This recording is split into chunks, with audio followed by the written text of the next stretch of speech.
Barangay Kagawan sa Tabango, Leyte, gipusil patay sa wa mailing mamumuno.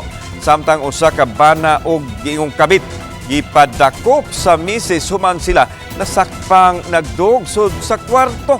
Sa irantang detalye sa report ni Mark Luigi Abella.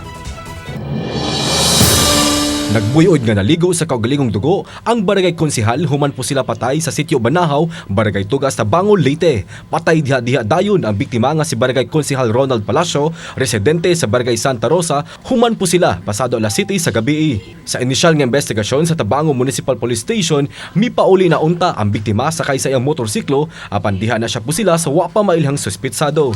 Naigo sa luyong bahin sa lawas si Ronald nga misangput sa iyang hinanaling kamatayon. Nagpadayon pa ang investigasyon sa kapulisan sa motibo sa krimen. Layas! Kapit ka! Ako ang asawa! Video! Samtang sa laing balita, gipadakop siyang asawa ang iyang bana human maaktuhi nga nagdog kauban ng kabit sulod mismo silang lawak sa Magtiayon pasado alas 5 sa buntag. Nahinanok ang bana ug ang gituho ang kabit ni atong Pebrero 16. Midangop ang asawang si Lenlin di tinuod nga pangan sa otoridad aron mapakitabang sa pagpadakop sa iyang bana. Dala ang marriage contract gipakita sa asawa sa iyang bana pagmatuod sa ilang kaminyoon. Upon the validation and surveillance, so inassist namin yung complainant kasi gusto nga niya mag-file ng concubinage at saka yung RA 9262, yung BAUSI.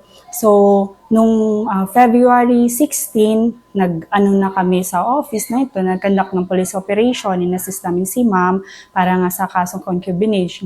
Pumunta kami dun sa area and then around 5 a.m. something, dun na nga, naka-gain entry na nga itong si complainant sa bahay niya.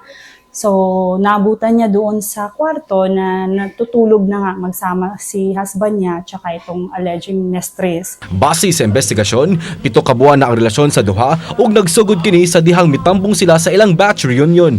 Kasong kalapasan sa Republic Act 10591, Concubinage o Republic Act 9262 ang giatubang sa duha. Kauban si Clarence Gabutin, Mark Regia Abella. Balitang Bisdak.